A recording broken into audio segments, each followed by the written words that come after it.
বাবা মাধব, চলো তুমি তোমার দিদি আর বোনদের সাথে দেখা করবে। চলো ভাই, তোমার বউকে এখানে রেখে গেল,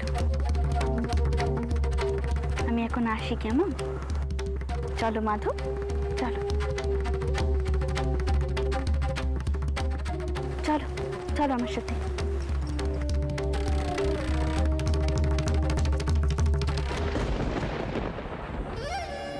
হঠাৎ এত বছর পরে বড় তরফের ঘরে বিয়ের সংবাদ পেয়ে আসা হলো বুঝি?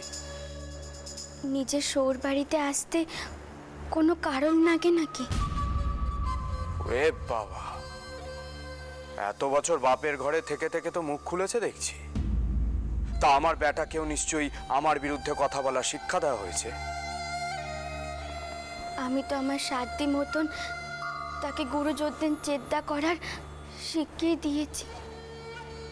এবার সে তার নিজের বাপকে দেখে যা শিখবে তেমনই হবে।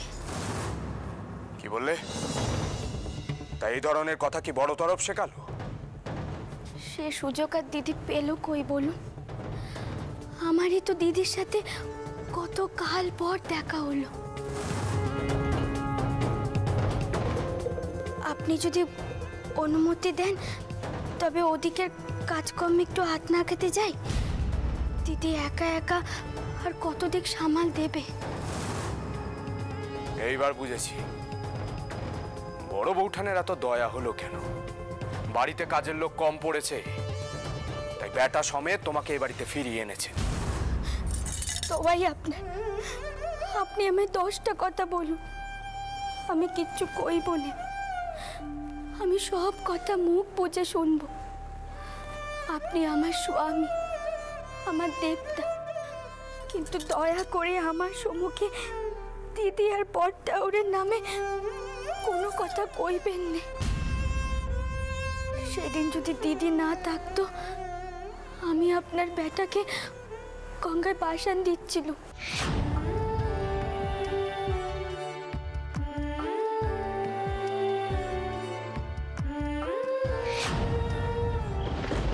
করছিলিস কি তুই?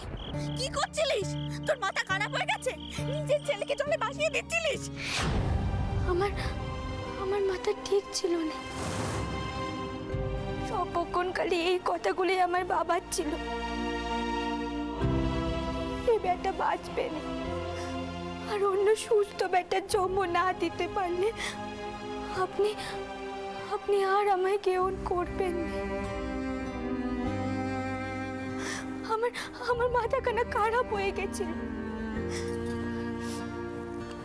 আপনি ভাবুন তো, আমি কতদূর পাগল হয়ে গেছিলাম যে কোনো কিছু না ভেবেই জ্বরে অচেতন হয়ে পড়ে থাকা বেটাকে গঙ্গায় বাসান দিতে যাচ্ছিল, শুধু আপনার সুখের জন্য। সেদিন দিদি আর বড়টাও যদি আমায় আর আমার বাপের ঘরে না রেখে দিয়ে আসতো, তবে আমি সত্যি পাগল হয়ে যেত। আমার যে পথটাই হতো না। লোকে আমার গায়ে পাথর ছুঁড়ে মারত। এই সংসার আমি কখনোই ত্যাগ দিতে চাইনি।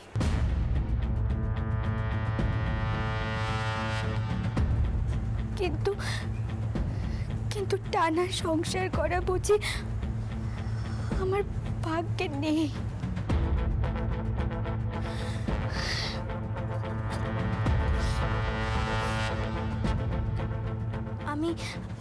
আমি ওদিকের কাজে হাত নাগাতে গেলাম। যদি আপনার ইচ্ছে হয় বেটাকে নিয়ে এ বাড়িতে থেকে যেতে পারি। আর যদি ত্যাগ দিতেই চান তবে মুখ বুজে চলে যাব এই সংসার ছেড়ে।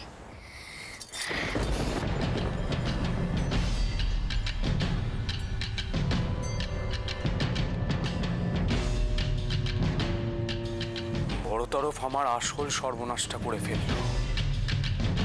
সরজুর মুখে বুলি ফুটিয়ে ছাড়লো। ভুলবো না, কিছুতেই না।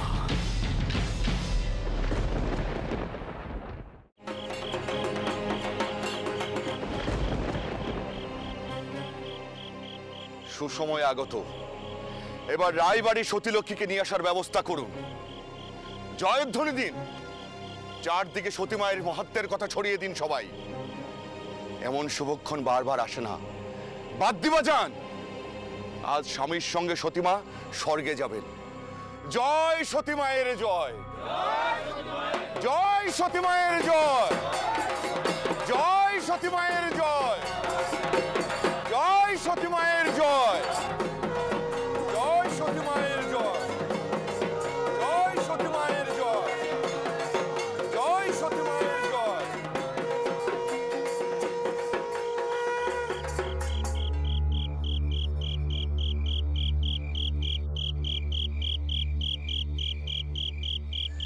ঠাকুরপো খবর পাননি তাই না? মরবার আগে একটিবার যদি তাকে চোখের দেখা দেখে যেতে পারতেন, পরে খুব আফসোস করবেন। সব মানেননি তো কিছু। সতী হওয়া কত বড় পুণ্যের কাজ তা তো সে বুঝে নেকো। সহমরণের সুযোগ কি সবাই পায়? তো ঠাউরপোর মতো মানুষ কি তবে মিছে কথা কন? তিনি নাকি দিকে দিকে সতীদের উদ্ধার করছেন।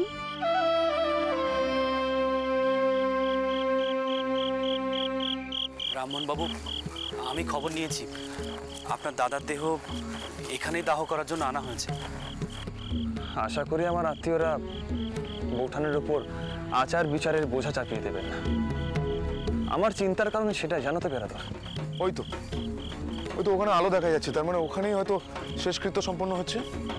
বেরাদর রাজচন্দ্র, জেঠেদের বড় তো একটু এগিয়ে গিয়ে দেখে আসুক কোথায় বাজছে ওই বাদ্য,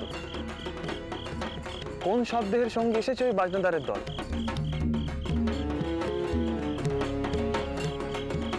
আমার পরিবারের শেষকৃত্য শ্মশানঘাটে এভাবে বাদ্য কীর্তন সহযোগে হয় না। এই নিশ্চয়ই অন্য কোনো বাড়ির শব্দে। এই তোমরা এগিয়ে দেখো তো ওখানে কিসের বাদ্য বাজছে।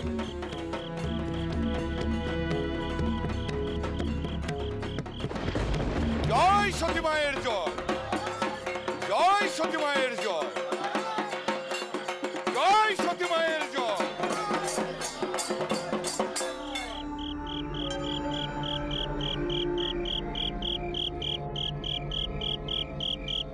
মা,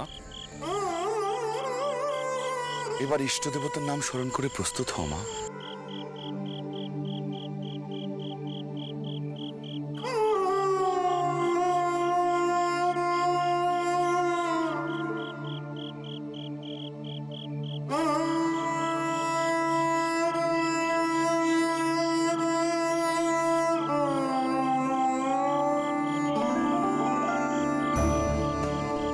আমি তৈরি। জয় হোক মা তোমার, জয় হোক। যে পরিবারে রামমোহন রায়ের মতো কালা পাহাড় তৈরি হয়েছে, সেই পরিবারের সতীলক্ষ্মী সহমরণে যাচ্ছে।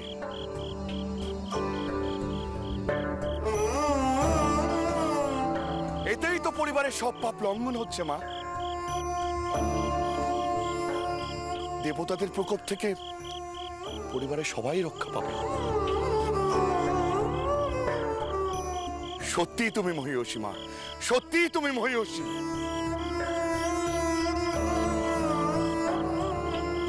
রামমোহন রায় বিধর্মীর মতো কথা বলেন। তার ধর্মবিরুদ্ধ আচরণ আর আত্মীয় সভা তৈরির নামে যে অনাচার করেছে, তাই খানাকুলের জমিদার বংশের উপরই বর্তেছে।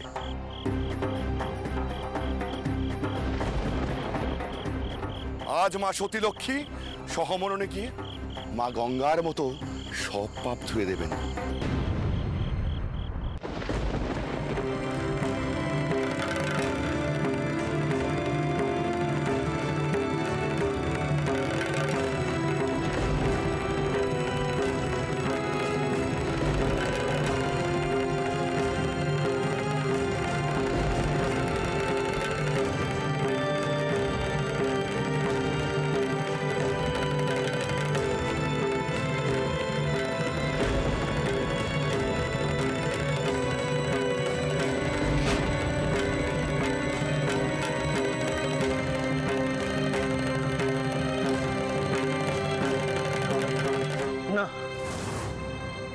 না, এ হতে পারে না,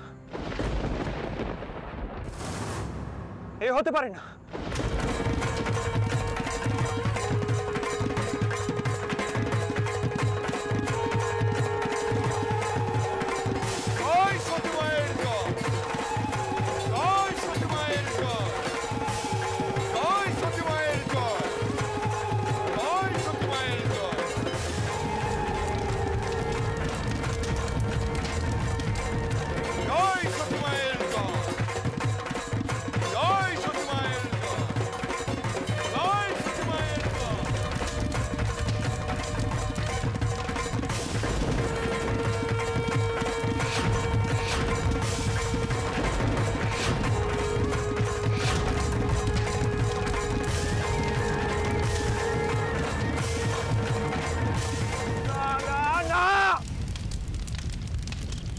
প্রথা নয়, এ কোনো প্রথা নয়। জ্যোতি করার নামে জ্যান্ত মেয়েদের পুড়িয়ে মারা।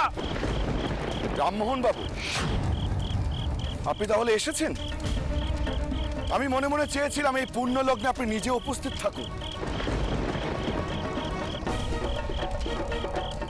মা আমার ইচ্ছে পূরণ করেছে।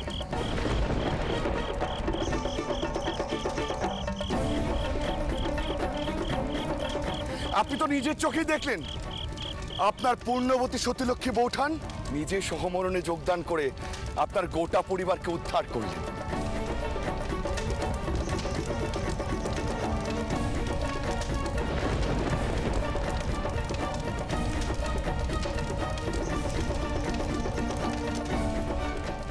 এ সহমরণ নয় শাস্ত্রী মশাই, এ হত্যা।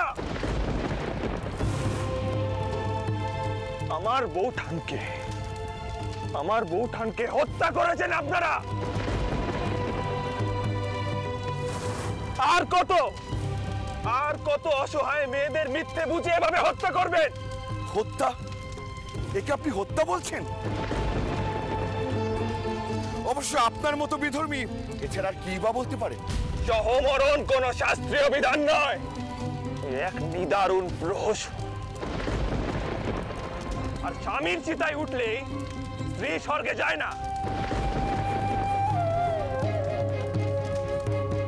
এসব আপনাদের তৈরি বর্বর নিষ্ঠুর লোকাচার।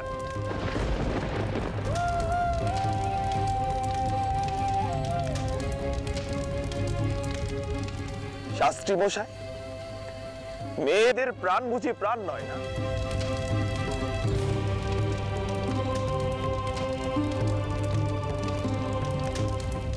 তাদের বুঝি উঠতে কষ্ট হয় না? আপনি শান্ত হন রামমোহন বাবু।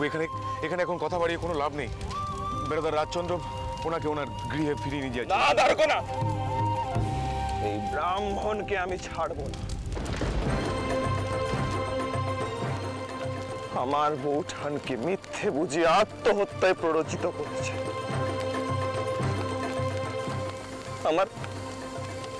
আমার বৌঠানকে এভাবে চোখের সামনে আমি মরে যেতে দেখলাম। কি নিষ্ঠুর এই গোড়া হিন্দু সমাজ, কি নিষ্ঠুর!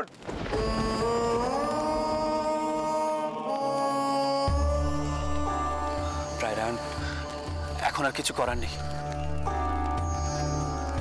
ভবিষ্যতে যাতে আর এইভাবে কাউকে বলি না হতে হয় তার ব্যবস্থা করতে হবে।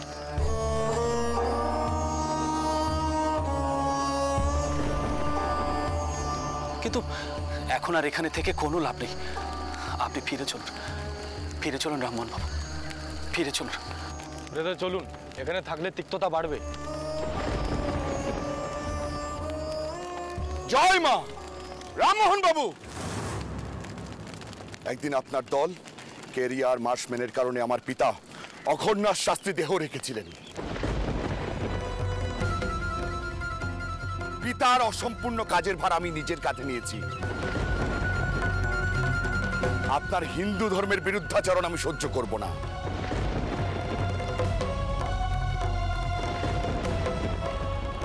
আপনার নিজের বংশের বউ আর সহমরণে অংশগ্রহণ করলেন। কি করে এই সতীদাহ প্রথা আপনি রদ করেন আমিও দেখে ছাড়বো।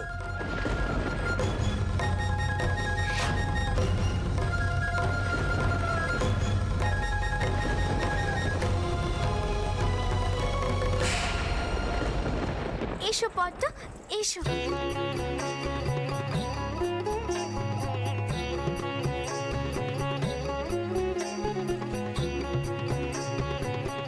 পদ্ম, তোমার দুই ননদ, পেন নাম করে আশীর্বাদ নাও। পেন নাম করো।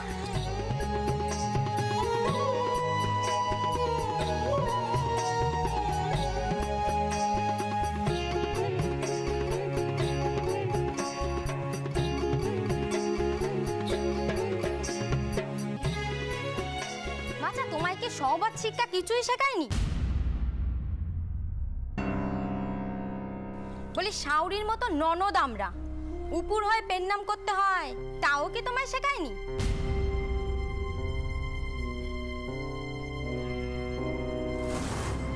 জানোই তো যাতে আমরা কুলি, অবশ্যই সেই জন্যই তোমাদের সঙ্গে আমাদের সহবাদ শিক্ষার তফাৎ। দিদি, কি সব কইতেছ? বসো বাচ্চা, বসো। যাও পদ্ম, বসো।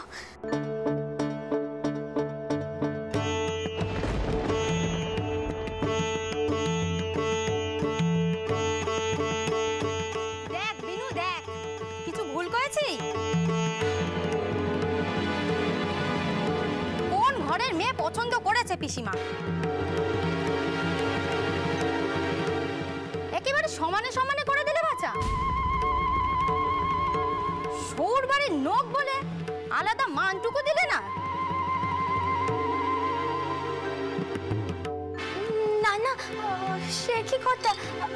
পদ্ম ছেলে মানুষ, অত শত বোঝেনি। পদ্ম, এদিকে এসো, এসো দেখি। এসো পদ্ম, চল চৌকিতে বসো দেখি।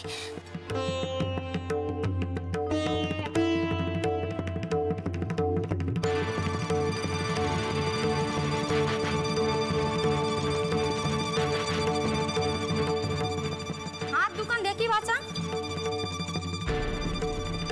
লক্ষ্মীমন্ত কিনা।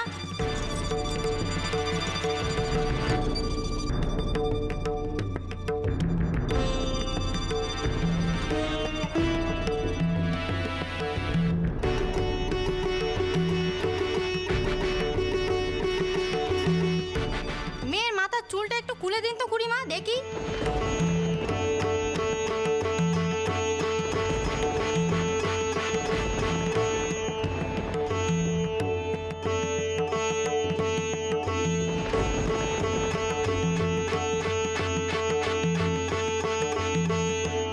মেয়ে এসবে চুল বেঁধেছে কিনা? আর এই সন্ধেবেলায় কি কেউ চুল পরীক্ষা করে?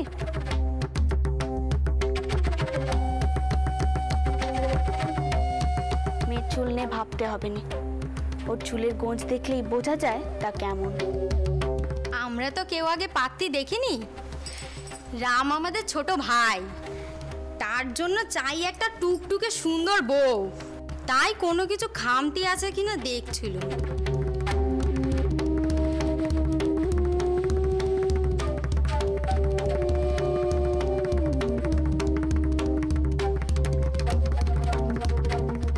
সে তো বটেই, তবে ভাইয়ের বউয়ের তো কিছু মান থাকে।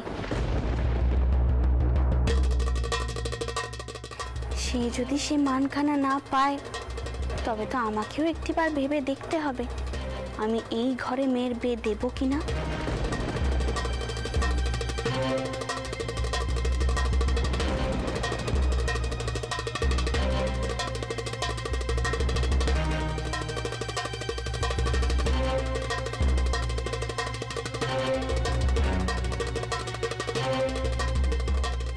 কম দান মুহূর্ত আর যায়নি।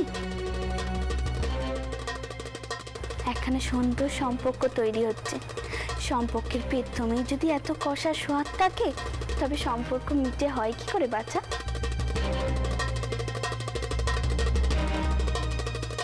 পদ্ম, তুমি ভেতরে যাও। তুমি ভেতরে গিয়ে বলো তোমার ননদেরা আজকে একে নিয়ে খাবেন।